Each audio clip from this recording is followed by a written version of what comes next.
So, if you have an interest in gaming and are wondering how you can turn it into a career, Iain Compton, who's 25 years experience of designing, producing and developing games, might give you an insight. Iain is currently a lead system designer at Jagex. Thanks, Iain, for joining the Archives of IT today to share your experience. Perhaps you can tell us what's involved in being a lead systems designer. It sounds fascinating. Well, hello, Linda. Thank you very much. I'm very pleased to be here. So a lead systems designer, what I do is I'm responsible for how the game works mechanically and what the features of the game are and what the player can do. When we talk about games design, what we're really talking about is rules. We're talking about the rules of the game. Any game has rules, whether it's a board game, whether it's a team sports game, whether it's even the kind of games you play when your children running around in the playground at school, they all have rules. Some of them are much more strict than others. Obviously, when you're playing a team sport like football, it has very strict rules and the referee is there to make sure that both teams are adhering to the rules. When you're playing with your friends, when you're little children, obviously the rules are very fluid and tend to be made up on the fly, but there are still rules. Everyone's still playing by the same set of ideas. And what I do is I basically write those rules. And normally, obviously, if you buy a game, a board game, for example, the rules are in a book inside the box, telling you how to set the game up, what the order of play is, who goes first, what you can do in your turn, what happens if different things happen during a turn.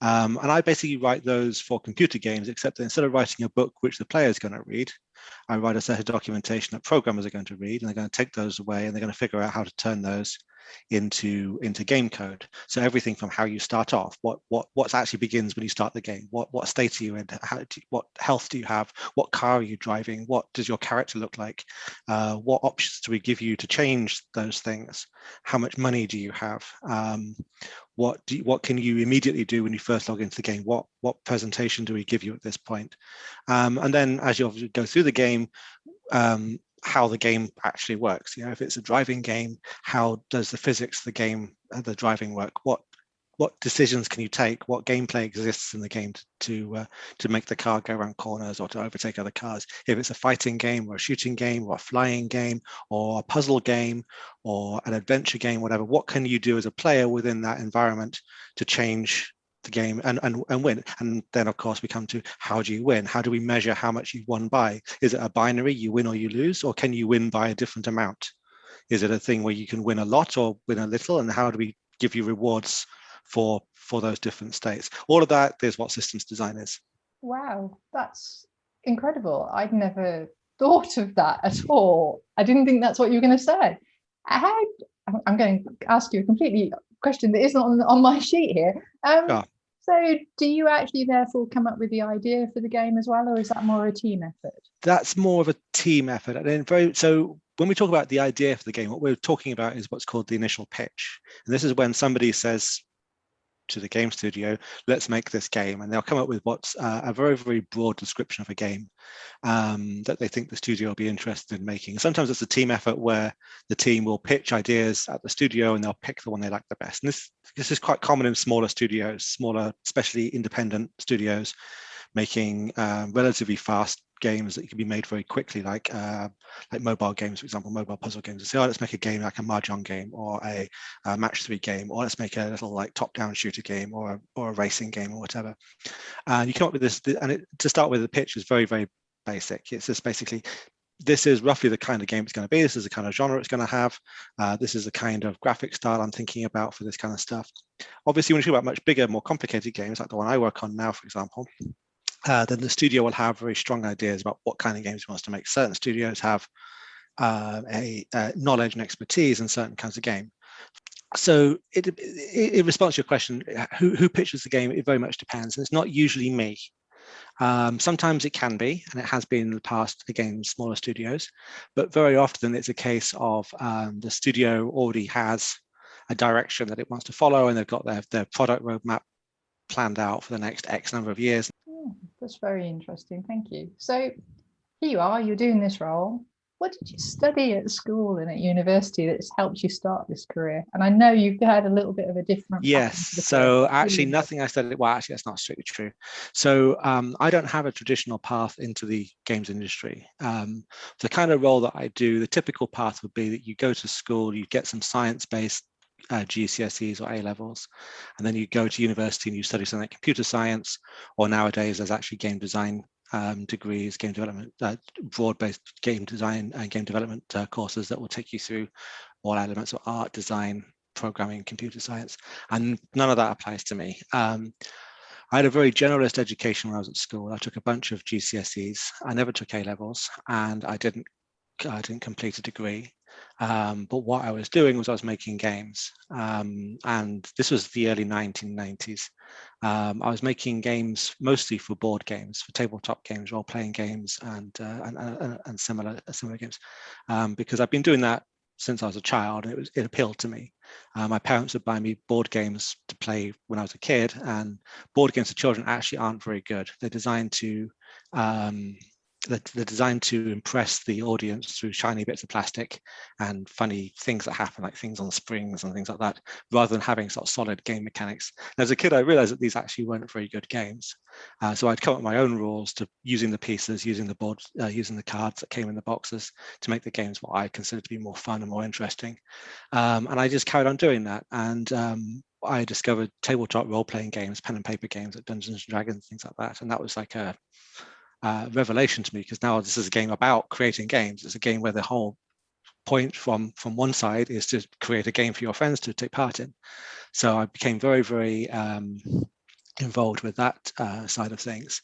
And as it happened, I got a job with Games Workshop, who are obviously a large British tabletop games manufacturer. They were making as well as making a tabletop role-playing game, they made a series of miniatures games where you have little plastic and metal soldiers and you paint them up and you move them on your tabletop with dice and rulers and determine whether they shoot other guys' plastic soldiers. So I was writing the rules for that. I was playtesting those. I was writing what we call color text, which is all the different in-universe narrative that goes to sort of illustrate the rule book and rule books. I was writing for their monthly magazine, White Dwarf, and I was doing a lot of stuff like that. It was very interesting. It was extremely educational for me, because I'd never been in a professional game design facility before. I'd always been doing it sort of on my own steam and teaching myself. And they didn't really have any kind of formal mentorship or training program. They just threw me in the deep end and said, okay, write some rules, or come up with some systems for this, or we need to have this done. Can you see what you can do? And I was working alongside much more experienced designers, and I watched and I learned, and I figured out at that point what good design looked like and what bad design looked like. And I tried to do more of the first one, less of the second one.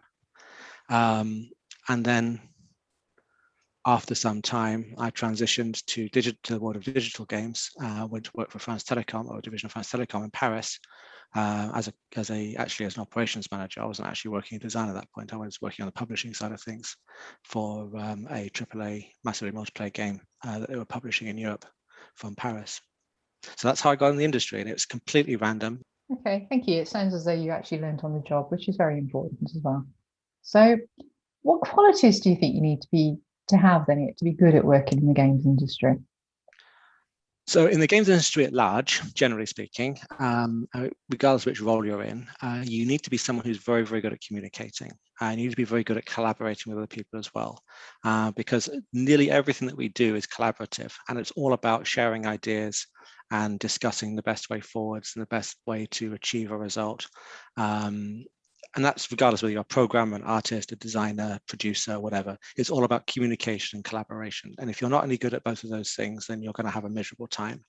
And it's especially key because when you first start in the industry, and actually not even now, I mean, I've been doing this for 25 years, and I still learn new things every day. I still have to take back what I thought was a good idea and listen to somebody else's good idea instead, without getting too married to my own ideas and concepts. So it requires you to be able to be extremely humble and realize that you don't have a monopoly on good ideas, and that other people, even if they're not from your speciality, like I talk to very talented programmers, artists, producers all the time, and they say, oh, maybe we should do this in our game, and they give me a design idea that hadn't occurred to me, or a different way of working that hadn't occurred to me. And that's absolutely part of my job, is to take their ideas and turn those into workable designs. It's not necessarily, my job isn't necessarily to come up with ideas, it's to turn ideas into things that can be built. And it doesn't actually matter where the idea comes from, whether it comes from me, whether it comes from another person on our team, whether it comes from some player writing on the forums, whether it comes from feedback from a fan in our bug reports or whatever. The source of the idea isn't important. What's important is that I'm able to take it and turn it into something useful. So it's all about collaboration, 100% about collaboration and communication. A large part of my job is explaining fairly complex situations and fairly complex solutions to very, very complex problems to people in as straightforward and unambiguous a way as possible. Because it's absolutely fatal if I have a really great idea and I want to and I describe it to you, and you come away with a different idea of what I've described than I did, or the person sitting next to you did. So I have to be very as clear and unambiguous as possible when I'm doing this thing. So this is all about communication again. So that's generally for games as a thing. As a designer, what's important is all of that, obviously, that goes without saying, but also the ability to take things apart, to pick away at all the stuff that's not important until you find what is important hiding underneath all of that. When I play games, and I play a lot of games, I'm constantly deconstructing them, trying to understand why they did this thing rather than a different thing, why this design decision is the direction they went in. How, if I was designing this, I would have done it differently, or why I didn't think of the thing that they've done in their game. So I suspect that you may have covered this in one of your questions, but what do you think is the most challenging thing about your role? So the most challenging thing about my role, I would say, is that at different times in the project's life cycle. So at the moment, the game I'm working on is a very, very early stage of pre-production. That means that we don't really have much in the way of a game to look at right now. And one of the things we're still deciding is why actually our game, when we know what kind of game we're building, but we're trying to build what we hope will be a very innovative, very next generation project.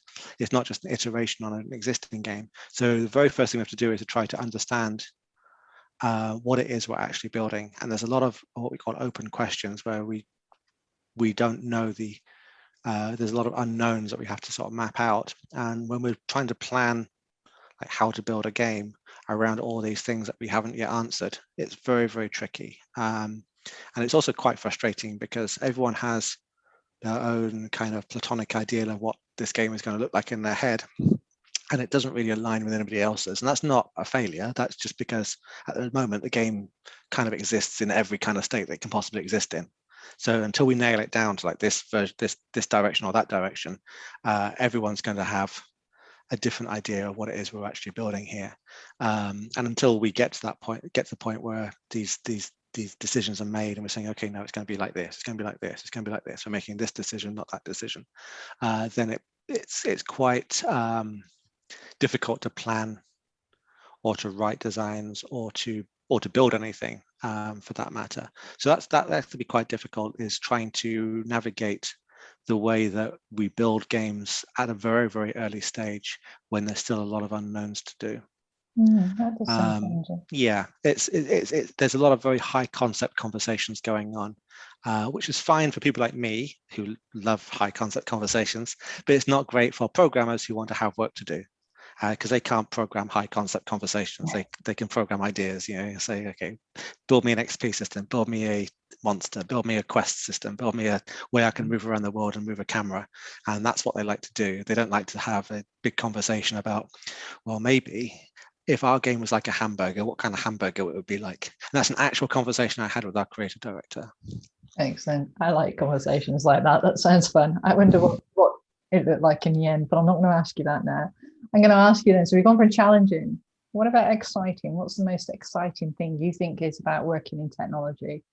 or working with technology in the way that you Well, are? working with technology is exciting because it's a constantly changing field, and there's always new things to learn. There's always new things to understand. There's always people with perspectives you've never come across before. I've spent a lot of time working outside the UK. In fact, I just came back to the UK for this job. I returned here in November. I spent about 15 years before that working in companies outside the UK, all across Western Europe, Southeast Asia, Eastern Europe, working with people from all different backgrounds, all different cultures and different ability levels, experience levels. And it's been fascinating for me because in every single one of those companies I worked with, I've learned something, I've learned many new things and many interesting perspectives on what I thought were fairly straightforward, uncontroversial ideas. And I found out actually they are pretty controversial if you're not from a culture or society where you have that same lens. So I've been extremely lucky in that respect. And technology, obviously, because it is an evolving field, even when there's not a point where you can say, okay, I've learned how to do this now. I don't need to carry on learning things. I think that's something that many of the people that I've interviewed have said is technology you're continuously learning.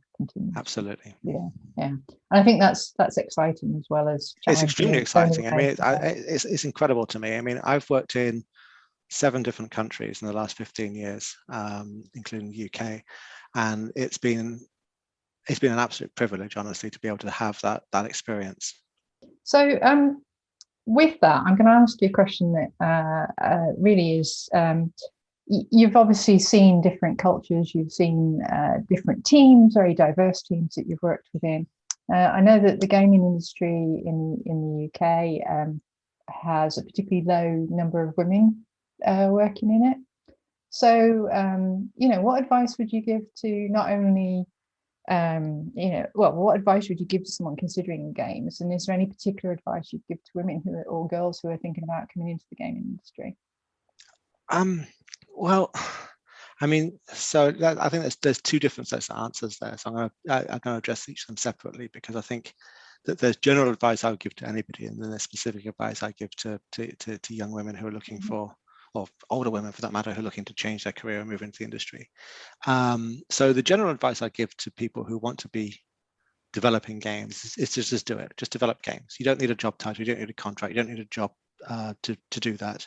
There's a lot of things you can do to create games by yourself. If you're not a programmer, I'm not a programmer. I couldn't write a line of code if you had a gun to my head. If you're not a programmer, there's a lot of tools available to you to use that will let you create experiences without needing to write a single line of code. If you are a programmer, then that's great, make games. If you don't even want to deal with the online tools for creating games, if they're even those are too far beyond your confidence levels, then make board games. Get some blank cards from a shop and a Sharpie and some dice, and make little wooden counters, and just make a board game. Make some kind of whatever interests you. Just make up some rules, play test it with your friends, tweak the rules, go through that. I interview a lot of people, and I have interviewed a lot of people for game design roles and sort of gaming roles generally.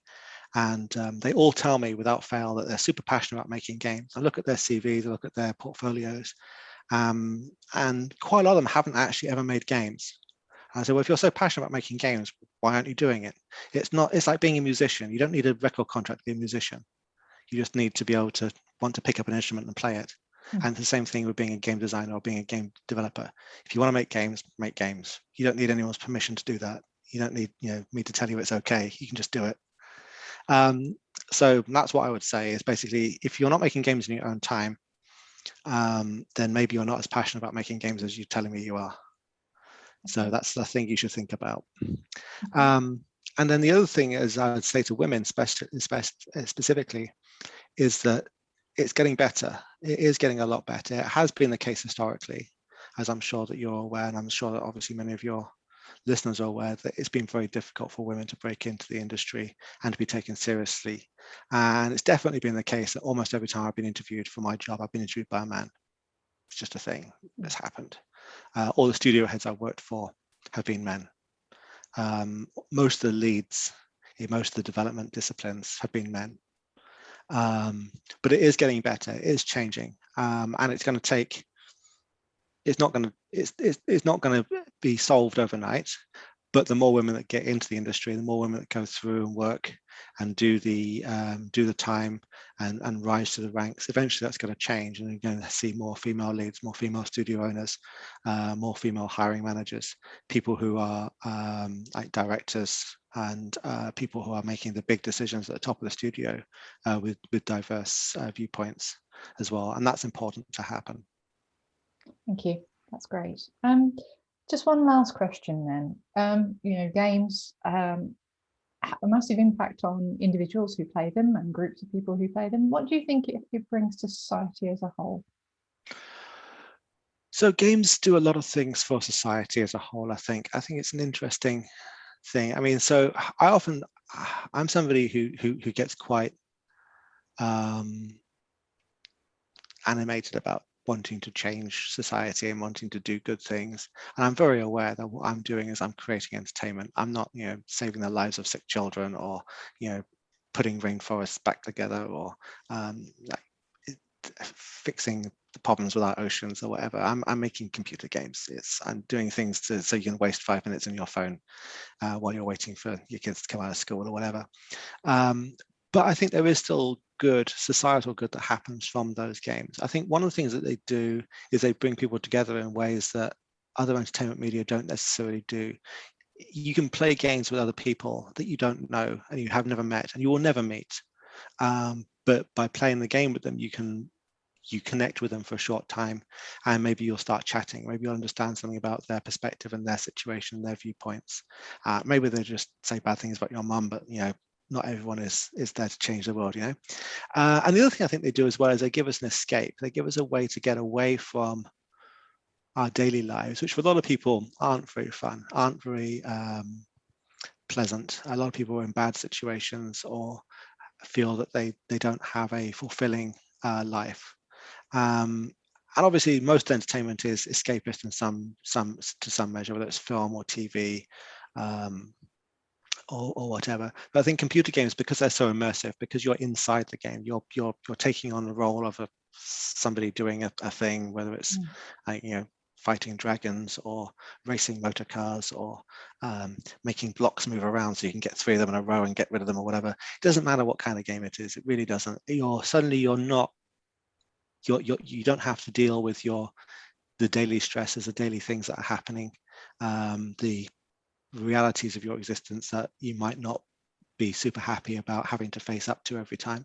And having that release valve, that little moment of escape, that moment of being away from the everyday stresses and tribulations of your life, I think is a valuable thing for us to have as people. So there's games for everybody. It doesn't matter what your physical situation is or your mental situation is. There's games that can appeal to you and that are marketed and are designed for you to take part in and for you to enjoy just as much as anybody else. And that hasn't always been the case. I think that's a big thing that's happening as we get as we move towards a more diverse industry. And this is the other thing, going back to what you were saying earlier about getting more women in the industry. The more diverse voices we have in the industry, the people from lower income backgrounds, people with disabilities, women, people from different ethnic and cultural backgrounds, the more voices that get put into the mix of how we make games, we're going to end up with a more diverse set of games to play in and more experiences to take part in. And that's always a good thing. Absolutely. Well, thanks, Iain, for giving us your insight, your career history, and it's been fascinating, absolutely fascinating. Right. Well, thank you very much. That you're going to inspire so many more people to follow your ambitions. So thank you very much. You're very welcome. Thank you.